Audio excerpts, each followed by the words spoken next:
council members, thank you for being here, and guests, as well as many staff and directors from Erie County.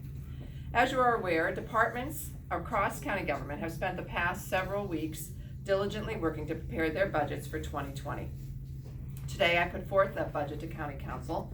I believe it's a budget that's fiscally responsible, invests in our community, and continues to move Erie County forward. County government has accomplished much in 2019. Our next generation public radio system launched just last week. Not only did we not experience any major hiccups at the launch, but the project is coming in $2 million under budget. This is a multi-year investment that we all can be very proud of completing.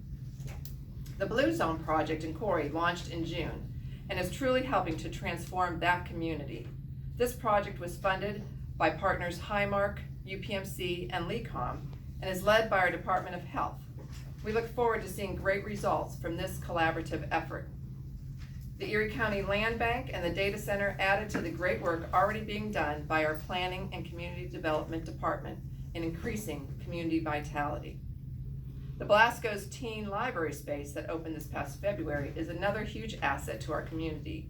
It was a $200,000 project that was supported by the Erie Regional Library Foundation with a matching grant from the Office of Commonwealth Libraries, Pennsylvania Department of Education, with funds provided by the Keystone Research Park and Conservation Fund. And I remain committed to our region receiving a standalone community college, which will provide key options in career development and growth. Our business leaders, employers, and community leaders agree that Erie County deserves a community college to meet the needs and demands of a creative and innovative workforce. As county executive, I will continue to advocate on behalf of the residents for this initiative to become a reality.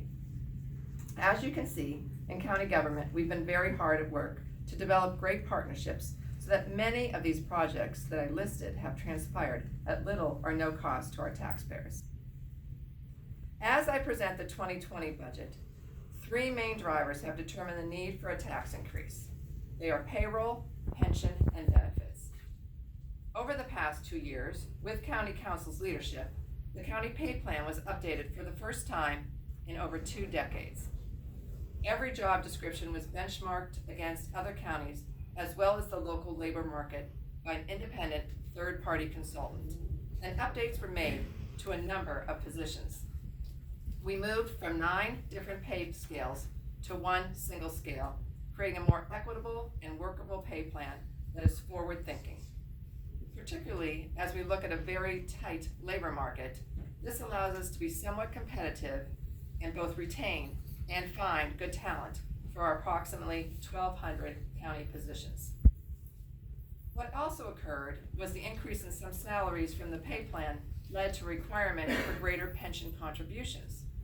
And this was compounded by market-driven events at the end of 2018, as well as necessary changes made by the pension board. Those 3 pension actions resulted in pension costs rising dramatically in 2020 by 43%. Much of this is market-driven and out of our direct control.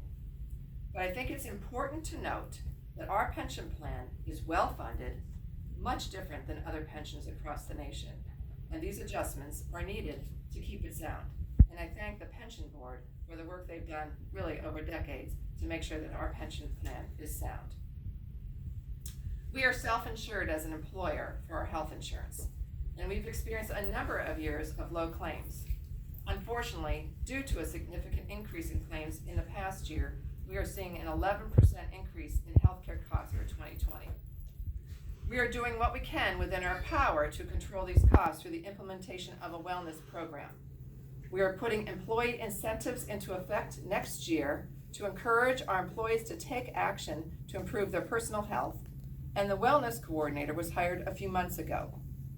It is my expectation that we will see long-term improvements in the health of our employees and their families, and consequently, a decline in claims over time. So as you can see, these 3 items, payroll, pension, and benefits, are the major source of the increase of county expenses.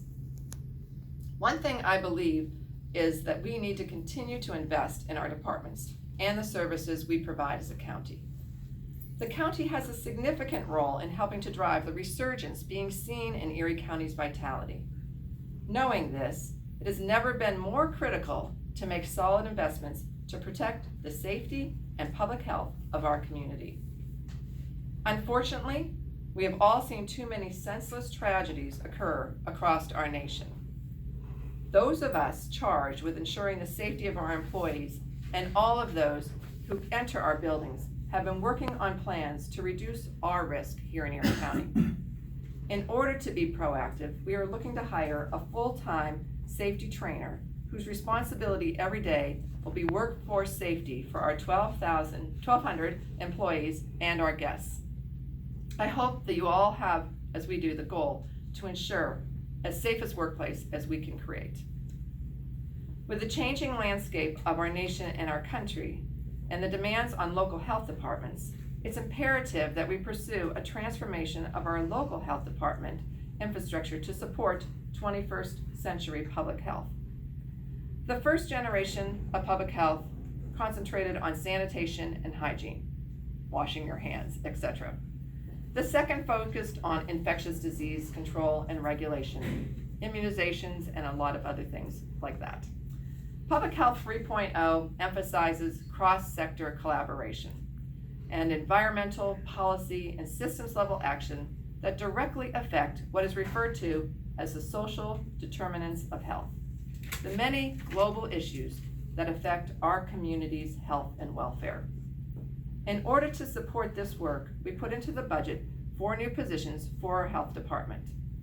This direction is supported by national and statewide public health leaders and is necessary for our health department's reaccreditation, demonstrating that we have the capacity to deliver the services required in today's age. The last countywide property assessment occurred in 2013, and as we move towards the next countywide assessment, I am proposing the addition of an assistant director of assessment to add to the necessary depth and knowledge of skill in that department that will be needed when that assessment happens. Erie County is the holder of an enormous amount of data that could be much